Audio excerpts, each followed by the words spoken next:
Okay, so I feel like I need to come clean on something. As I released my website this week and I've released my courses and my emails have been going out, I've been getting so much amazing feedback from all of you saying, oh my God, I love your course. I love your website. It all looks so fancy. You're so clever. And for a second, I sit there really smug with myself and I think, yeah, I am clever. Look at me. But do you know what? I can't lie to you all. It's not me.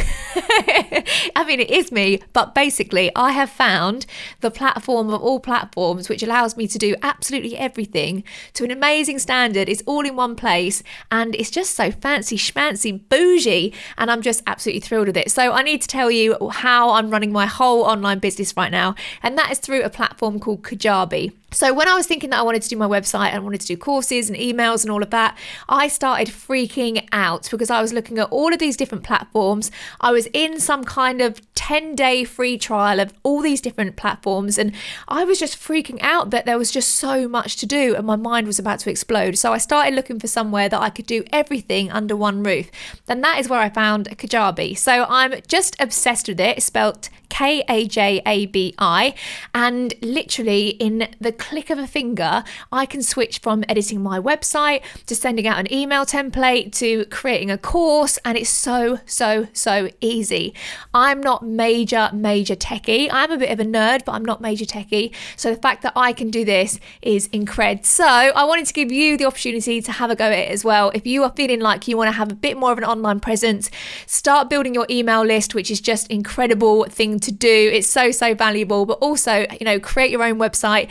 You don't have to pay thousands of pounds to pay for someone to create a website for you. You can totally do it yourself, and you can create some fancy schmancy courses along the way as well. So I wanted to give you an amazing offer. If you click in the show notes of this episode, then there is a link there where you can actually get 28 days free trial of Kajabi. It's going to allow you to have a real good play around. You can build an entire website and do so much in 28 days, and it's going to give you a really good idea of whether this is for you or not. And you're also going to get 28 days of free training as well. So if you're sitting there thinking, oh, I'd love to do it, but I literally don't have a clue, then you don't need to have a clue because someone is going to talk you through every single step.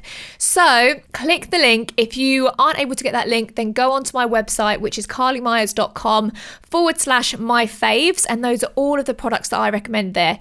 It's got all of my podcast stuff, but it's also got the link to Kajabi. So make sure you take advantage of that. I can't rave about it enough. And that is the secret to my bougie online presence. Enjoy!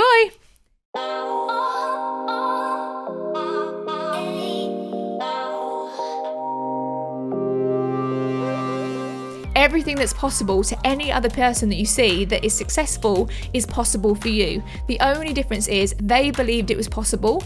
They did the work that it takes to make that come into reality, but they also visualized it so much and just put that into their reality by visualizing it and knowing it was possible for them. But they also did the work on themselves. Hey everyone, it's Carly here and you're listening to episode 13 of the Made for More podcast. And I'm so excited to be bringing you this today, and I've actually got some really exciting news. So turns out I actually really love podcasting and I've been speaking to so many people and recording so many episodes, and every time I look in my library of all of this amazing content just sitting there, and I just get really giddy and I think, I don't want to wait till Thursday to put out another one. So I've decided to put out 2 episodes a week now. I'm now going to be putting out one on Monday, one on Thursday, because there is just so much content sitting in the files of my computer and I just want you all to know it now, like right now. You need to have it all. So I've decided to do 2 a week, which I'm really excited about. So make sure you look out for that extra one dropping into your files or dropping into your, wherever it goes, on a Monday. Very exciting. So I hope you're all doing good. We are coming to the end of lockdown here in the UK, and it's been all right, actually. I mean, again, though, I thought I would have done so much. I thought I would literally, be speaking another language. I thought I would be like a clay pottery professional artiste, and I would just have all of these amazing things around the house, but I haven't done any of those things. And it's funny, isn't it, how easy you can just get into the flow of a new routine. And I feel now, we're coming to the last week, Kurt's about to go back to work, and I feel panicky. I feel like we need to get everything done, everything decorated and everything like that. So yeah, it's an exciting week this week. So you're going to be hearing this episode on Thursday, which means that tomorrow is my birthday. I'm going to be 33. I think. Isn't it weird when you get older, you actually forget how old you're going to be? But anyway, I'm going to be 33, and normally I hold off on the Christmas decorations until after my birthday, but I just feel like I want to get the deckies up. That's like, it's lockdown life, isn't it? It's just the only exciting thing to do is get your deckies up. So on Friday, I think I'm going to spend the day getting my deckies up, getting the tree, playing Monopoly, and yeah, just having a real Christmas time. So it's a very exciting time. So I have got a really exciting episode for you today. I say exciting, but I'm excited about it because I think it's really going to help you. And this is the feedback that I hear quite a lot, especially right now. People say, how do you stay so motivated? You know, especially in this time right now. My feeling is that the world is exhausted. I don't know if you feel this way, but I feel like people are tired and people are exhausted and fed up, and there's just not enough, you know, excitement going on to really help lift our spirits. And I feel like people are just struggling to stay motivated. So, you know, maybe that's you. I'm sure it possibly is. And if it is, that is okay. Like, you are not in the wrong, or there is nothing wrong with you if you are struggling to stay motivated in this time. It's very, very normal. So I just wanted to give you, you know, a few tips on how you can increase your motivation, or where that really comes from, why we lose our motivation, and, you know, and what it is that really helps drive us, basically. And it is a really simple key factor as to why we lose our motivation, and that always comes down to our why. You've either forgotten your why or you've disconnected from your why, and it's really easy to do. You know, life takes over and we forget why we started things. We forget why we're doing what we're doing right now and why we chose to take the road less traveled. And when you forget your why, taking the road less traveled is just not the option that you want to take. You know, when you're faced with a really nice opportunity or a really nice situation right now, which is really cozy and comfortable, if you're not sure why you're doing this, you're never going to choose the option which is hard and challenging and, you know, just but making you face your fears. You're never going to choose that option. So I wanted to talk to you about why we get disconnected from our why. There's loads of reasons that happen. It's not like we just forget it, but there's loads of reasons why we get disconnected. Firstly, a really big one is that we actually outgrow it. You know, the entrepreneurial journey is never a short one. It's never you start and then a few months later you're at the top of where you want to get to and your business is thriving and, you know, and that's it. You've absolutely mastered it. So in the process of building a business or doing anything like that, you actually become a different person. You really, if you're doing it right, you should become a different person, a much better version of yourself, but you should be growing. And when you grow as a person, it means that your why when you first started and your values and the things that were important to you back then, they become very different. And, you know, and things that are important to you a few years down the line are completely different. So, for example, when I started, I was living in London. I was mega poor. I've talked about this before, but, you know, really struggling for money. I was just going out all the time and I only cared about having fun and living a bougie lifestyle, really. So all I wanted in that time was money. I just wanted money so that I could go into a shop and go on a massive shopping spree and, you know, all of that stuff. And that's why I was doing it. But right now, that doesn't drive me. You know, a big shopping spree right now is not gonna get me working on my business when I've been up all night with Frankie and he's not slept. You know, it's not going to get me working in the times that I really don't want to work. Right now, my why is all about my family. You know, it's about it's about Frankie and my future kids and what we're going to be able to create for our family. And so that's the thing that drives me now. But if you had spoken to me 7 years ago and said, you know, do this for your kids, I would have been like, whatever, I'm doing this myself. So it may be that you've outgrown your why. That is a really key thing. So it's important to have a look at who you are now and what your why is now. You can't keep saying the same thing that you've said for however many years and said, yeah, I'm doing this because I want more money. You know, have a think about what that is now and really what it is that you want now. And it may be, I think the world is changing, to be honest. I really do.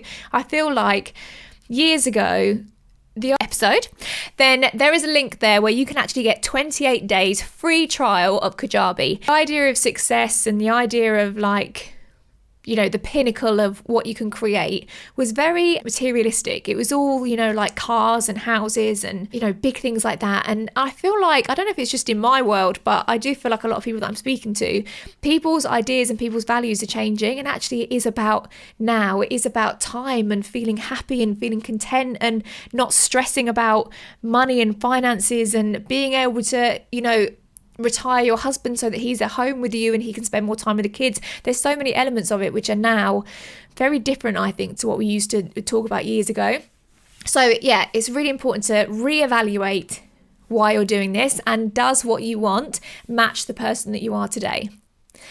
Another reason why we disconnect from our why is that we focus on what we want right now and we actually forget about our future goals. So we're always looking for instant gratification, and we want that. I feel like in lockdown as well, we're missing that dopamine hit. Like dopamine is the happy hormone, and we're missing that like rush of adrenaline or happiness or whatever that's like, oh yeah, I feel good. And we get that in so many different parts of life normally when we're living our normal life, but right now we don't have a lot of those. I don't know about you, but that's why I keep buying stuff on Amazon, because it's just a tiny little dopamine hit when the guy comes and knocks at the door and delivers my God knows what stationery organizer. I'm like, oh yes, I get a little mini dopamine hit. And so what is happening right now is that we're focusing on what can bring us joy right now, and we're forgetting about our future goals. And this actually happened to me when I was really young. So when I was in secondary school, I used to have singing lessons on a Thursday lunchtime. It was just for half an hour, and so I would come out of my lunch break and I'd go to this singing lesson. And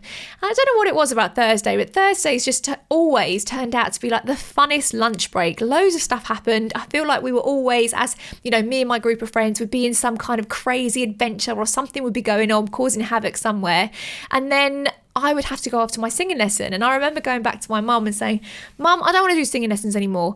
She was like, why? But you're really good at singing and you want to go to college. Why don't you want to sing anymore? And I was like, well, I don't want to do it, and I have to come out of my lunch break, and I just don't want to go to singing lessons anymore. It just gets in the way and I don't get to play with my friends and blah blah blah. And she reminded me that my ultimate dream was that I wanted to be in the West End and I wanted to go to dance college, and in order to do that, obviously I need to be good at singing. And she said, just remember why you're doing this. It's not about a really fun lunch break now. Think about why you're doing this for the future.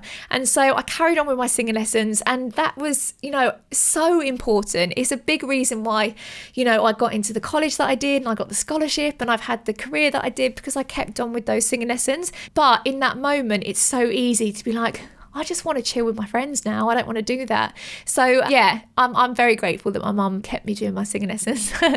Another thing is that you may have had the same why for a really long time, and it's just lost meaning. There's no emotional pull anymore. You're just on autopilot when you're saying, I just want more money, or kind of similar to what I just said, like in the first point, you just kind of outgrown it, and you've said it so many times that it's lost weight and it's lost meaning. It doesn't like pull on your heart anymore. And there's definitely been times, when I was in certain points in my business and I was kind of going through the motions and I was stuck at the same point for a really long time. It's because when I thought of my why, it just didn't move me. And some people say you need to have a why that makes you cry, or some people say you need to have a why that makes you work. And whatever it is, I do think you need a why that, sparks some kind of emotive pull in you, where you're like, oh God, I have to do that, whether it's a negative or whether it's a positive. And I'm going to talk in a little second about, how to create a strong why, and one that really makes you work. And there's a big difference between the negative side of things that drive us and the positive side of things that drive us. I'm going to talk about that in a second. But yeah, it may just be that you've been saying the same thing for so long now that it's just lost meaning. And yeah, last Christmas, when I was going for my big goal in my business, it was really emotional things that pulled me. One was that I wanted to take my little boy Frankie swimming for the first time in Maui.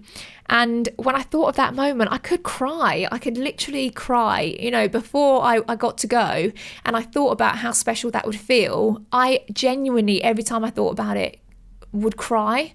And that's when you know that you've hit something, because that's when you know that you've hit the right why, and that's the one that's going to make you work. So another reason why you may have disconnected from your why is that it's way too big, and actually it doesn't match your level of self-worth yet. So sometimes we can get really caught up in what we should want for our life. And we'll see other people around us and they're putting these massive homes on their vision board, and they're putting, New York Times bestseller, and they're putting a Lamborghini on there, and you're like, yeah, I want that. But deep down, you don't think that you're ever going to get that, because you haven't done the work on yourself to have that level of self-worth to know that that is possible for you. So there's a massive disconnect. If you're putting things on there and you're looking at your vision board and deep down, every time you look at it, you think, I don't think that's ever going to be possible for me. That's never going to make you work. So I think sometimes a really good thing to do is to just scale it back a bit. Think about right now, what will make the biggest impact in your life? This time next year, or this time in a couple of months. What is going to make the biggest impact in your life, and what is going to make you move? Is looking at a picture of a Playboy style mansion with this huge grotto and waterfall and whatever, do you feel like that's you right now? Do you feel like you've done the work on yourself to be able to achieve that soon? Because if not, I just don't think it's going to make you move. So I'm not talking about downplaying your dreams and downplaying your vision to match your level of self-worth, but I am saying just bridge the gap a little bit, work on yourself, build up your self-worth and get yourself to a personal development point where you feel worthy of every single bit of success that's coming your way. And in order to do that, I think you should just look at goals that you can incrementally achieve.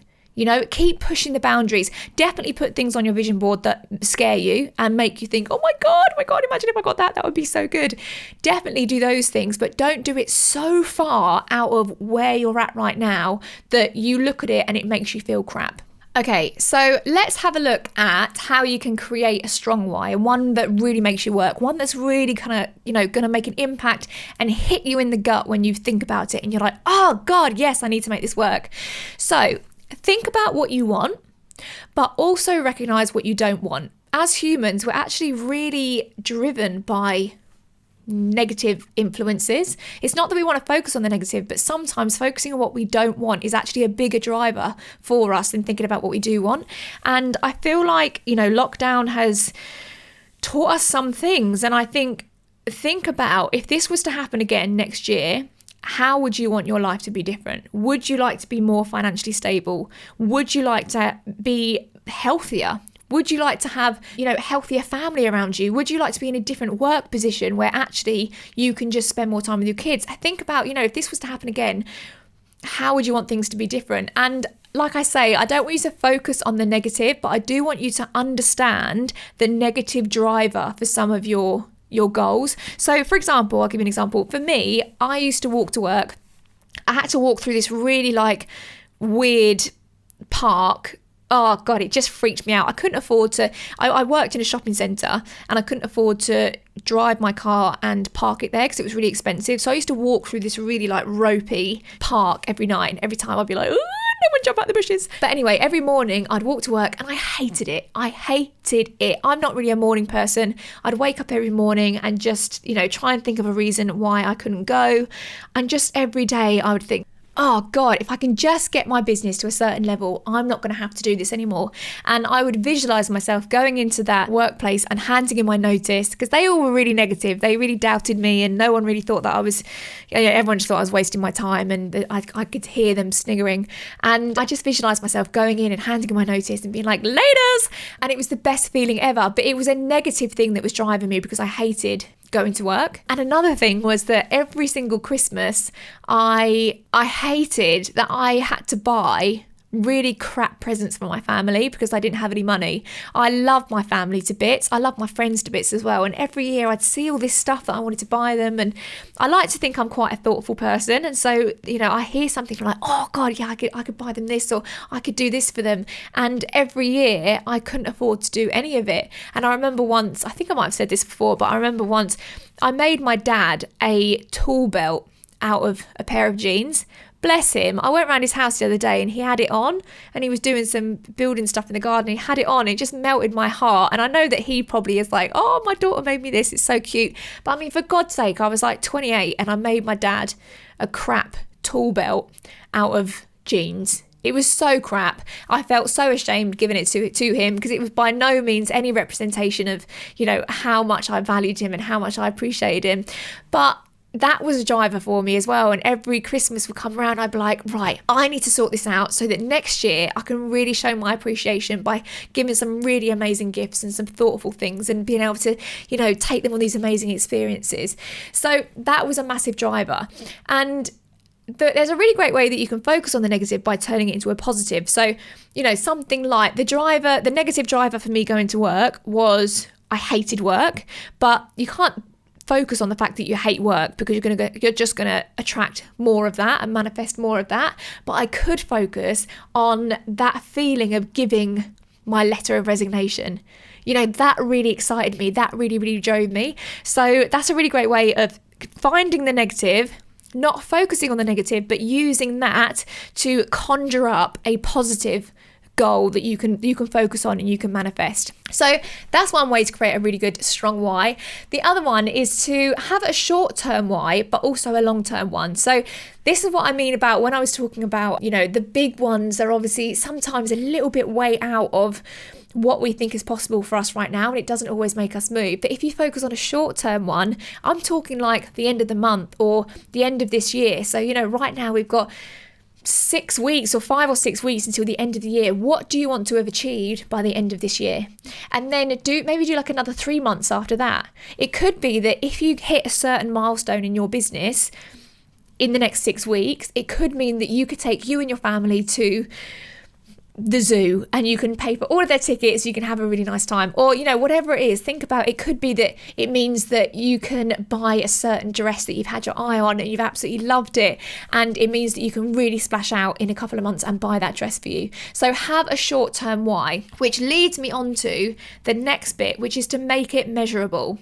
Now you need to ask yourself, how will I know that I've achieved this? If it's a why, or if it's a goal like I need more money or I need more time, or you're never going to know whether you've achieved that.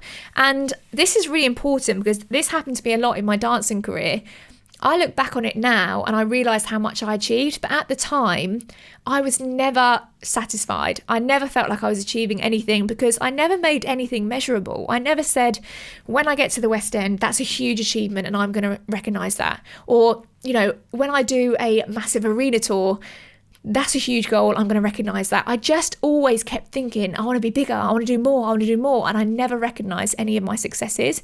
And there is nothing more disheartening than keeping working and just hustling all the time and feeling like you're not achieving anything. It's so damaging for your self-worth and your self-belief, but also just so damaging for your motivation because you feel like you're literally on a treadmill and just not getting anywhere. So make your goal measurable. If it's that you want more money or you want to have financial security, what does that mean? How much money do you need to make to deem yourself financially secure? How much money do you need to make to be able to leave your job or go part-time in your job, which is going to give you more time? How much more time do you want? Is it an extra, 8 hours a week? And because you built your business, you're then able to get rid of that part-time job that you have, and that gives you more time to spend with your family. Make it measurable and make sure that you can track how close you are to hitting that goal, because again, you want to be ticking it off every month, every week, thinking I'm getting closer. So really make sure that your goals are measurable. And then another thing is this goes back to the negative thing a bit, but ask yourself, what are the consequences of you not doing this? So sometimes, like I said, building a business or, putting yourself out there is not always the most desirable option. In the moment you think, oh God, I really don't want to do this. But ask yourself, what are the consequences if I don't do this? If I don't face my fears, if I don't really push myself and make this business work for me, or make this product sell, or make this whatever it is that you're doing, if I don't make this something, what are the consequences? And again, this was a massive driver for me. I knew that if I didn't reach the point that I wanted to reach last Christmas in my business, I knew that I was going to have to tell all of my team that it didn't happen. I knew that we weren't going to go to Maui. But most of all, the most heartbreaking bit was I knew that I was going to have a conversation with Kurt and tell him again that I didn't do it and we weren't going to Maui. And I just couldn't bear that conversation. I couldn't bear the disappointment on his face. And instead of being in Maui, he has to go back to work and do 2 weeks at work. I just couldn't bear that disappointment. So ask yourself, what are the consequences of you not doing this? Maybe the consequence of you not pushing yourself in your business is that you're going to have to stay in that job that you hate even longer. It may be that you might have to get another part-time job because right now your income isn't sustaining the lifestyle that you need to live, and you're actually going to have to take on more work doing another job that you don't want. It may be that your daughter who wants to go to ballet lessons isn't able to go to ballet lessons because you can't afford it. So what are the consequences of you not doing this? Sometimes that's a massive, massive driver for us. And again, you're focusing on the negative, but you can switch that and make it a positive and make it your biggest driver. So I hope this has helped you a little bit to clarify your why, or just give you some things to think about and think, right, what is it? Why am I doing this? And what is my biggest driver? Is it the negative side of things? Is it the positive side of things? Is it the consequences of not doing this? What is it? And then whatever you have, make it visual. Create a vision board or create a vision video, and you can sit down with your family and your kids and you can do this together, or get some girlfriends together and do a vision board, or get on a Zoom maybe because we're not allowed to get together. But you can make this a really fun experience and talk about it as if it's happening. So for example, if you have dreams to be in your, a plan to be in your dream car in the next year, then you need to think that into existence. You need to imagine yourself when things come up next year. Say, for example, you've got a holiday to Cyprus next year. You need to imagine yourself driving to the airport in that car, because you're like, well, yeah, that's actually what's going to happen. I'm going to drive to the airport in that car, and I'm going to have to check in that car. So don't take out a 3-year lease on this banger, but at the same time say, yeah, I'm going to be in my dream car in a year, because that doesn't match up. You're saying that actually, although you've said it, you don't really believe that it's possible, and it's probably going to take at least another 3 years for you to get into that dream car. So really think about the actions that you're taking, and are they matching the dreams and the why and the things that you're trying to create, and talk about everything as if it's actually happening. I remember when we were going to Maui. The reason I talk about Maui, by the way, is that at this time in my life is probably the most aligned I've ever been with the universe and manifesting and creating what I wanted to create. My vision at this time in my life was so crystal clear that I had no doubt it was going to happen. And this is why I kind of reference back to this time quite a lot, because it was such a powerful time. But the reason that happened is that I talked about it. I made Kurt book the time off work. I got Frankie's passport. I sent off and I got his passport ready. I bought a new suitcase. I did things because I knew it was happening, and I made action so that the universe was like, okay, cool, this is happening. This is happening. And my mind knew it was happening. So create that vision board, create that real kind of clear vision of what you want. Make sure it's emotive for you. Make sure it sparks something in you, and you don't get that thing pop up that's be like, that's not going to happen. But you know what? If something does keep popping up and telling you that you're not going to make it happen and you're not good enough to make it happen, then you have to do the work on yourself. That's up to you. That's not up to anyone else to make you feel worthy of the things that are possible for you. That's all down to you. But I promise you that everything that's possible for me is possible for you. Everything that's possible to any other person that you see that is successful is possible for you. The only difference is they believed it was possible. They did the work that it takes to make that come into reality, but they also visualized it so much and just put that into their reality by visualizing it and knowing it was possible for them. But they also did the work on themselves. So have a little bit of awareness. If something is popping up and you're, it's just major self-doubt, you need to go to work on that, and you need to start getting to a place where you feel worthy and deserving of all the things that are going on that vision board. And then practice visualizing your goals all the time. It's not like you just create the vision board, it goes into a room and you never look at it again. Make sure you're sitting down and looking at it and imagining it, and really putting yourself in the situation of those places. If you're imagining a huge house, then what does it feel like driving up to that house? What's the lock like in the front door? What does the doorbell sound like when your friends come over to your house and they knock on the door? What does that sound like? What's your bedroom like? What does it smell like? Really get yourself into that place of feeling like that's your home and not just something that you're seeing in a magazine. What's the kitchen like? When you open up that big double fridge, what is in the fridge? You know, I always imagine these big houses, they're just, for some reason, I feel like the fridges are always stocked, even though really that's just part of life, isn't it? And so even when you've got a really nice house, you're probably still gonna have to stock the fridge yourself. But you know, what is in there and how do you spend your days roaming around that house?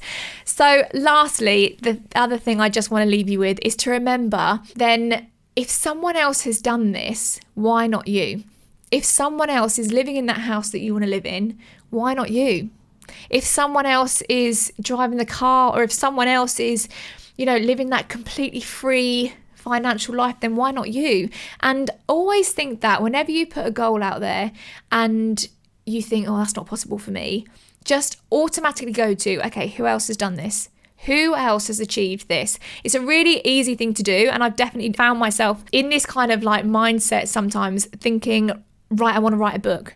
But then I think to myself, well, that's not going to happen because I've got a baby and I've got, you know, I run a business and I've got so much stuff going on. I haven't got time to do it. But then I think, what other mums out there are really busy? They've got kids, they've got a business, but they also have written a book. And whenever I do that and I think of that person, I think, cool. If they've done it, why not me? So I really want you to remind yourself of that. And there are so many people out there creating more than you, and they have less skills than you. They are less talented than you. They're just doing it because they've decided that it's possible for them and they're going to go for it anyway. So do not lower your dreams, do not diminish your dreams and think that where you're at right now is the person that you're always going to be. Become the person you need to be to have everything that you want on that vision board. So I hope that helps a little bit. And all I would say is that if any of this has resonated with you, if any of it is like, oh yes, I've just like had a little spark moment, please take a screenshot, share it on your Insta stories, tag me at Carly Myers Lifestyle and Made for More Pod, and share it with anyone else that you think is struggling with motivation right now, or just really has no idea what they're working for, or has no purpose, or doesn't know what they're going for. Really make sure that you tag that person. And if you are struggling with self-belief or self-doubt, and you know you're doubting yourself every time you put something on that vision board, make sure, if you haven't already, to download my self-belief booster. It's a really short 5-step course which is going to help you boost your self-belief and overcome self-doubt. So you can find all of that stuff on my website, www.carlymyers.com. There is loads of stuff on there. But yeah, I hope that helps. And I'm excited to bring you my next podcast on Monday. So look out for it. Thanks, guys. Remember, you are made for so much more than you can even imagine. And I'm so proud of every single one of you for clicking on this podcast and growing yourself in these crazy times. You are the people that are going to make massive changes, not only in your life, but in the lives of others as well. And I'm so proud of you. Thanks, guys. Bye.